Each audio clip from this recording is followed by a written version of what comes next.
Alors, le projet date de fin 2022. Lors de mon embauche, la société Worldline a décidé de faire une transformation de cybersécurité avec des objectifs de renforcer en fait la cybersécurité opérationnelle avec la création de ce qu'on appelle un Cyber Defense Center.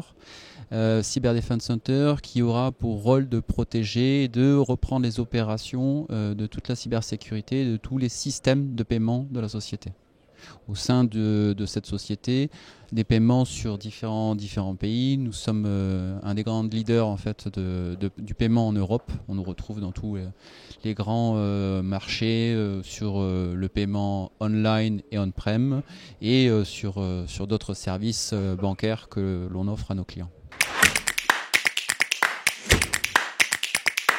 Moyens organisationnels et financiers. Donc on a surtout fait une roadmap produit pour avoir en fait les mêmes produits et recentraliser et reprendre la main sur le contrôle en fait de toute la cybersécurité. Donc un produit avec une roadmap sur 3 ans, des budgets qui ont été mis en place, un sponsoring de notre comité exécutif et un déploiement de tout ça sur 3 ans.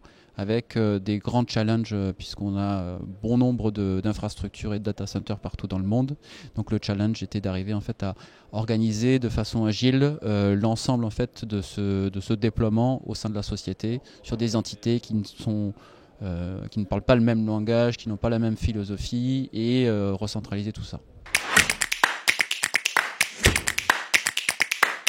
Alors, des très bons résultats qui ont été obtenus, principalement dû à l'agilité de l'entreprise. Donc on s'est appuyé sur notre infrastructure interne avec nos clouds internes et on a réussi en fait à déployer très rapidement nos infrastructures qui sont hybrides. On a aussi des produits dans le SaaS, donc on a réussi en fait à faire ce mix, peu importe où nous nous trouvions en fait dans un pays qui pouvait être au fin fond de l'Asie versus un pays qui était en Europe.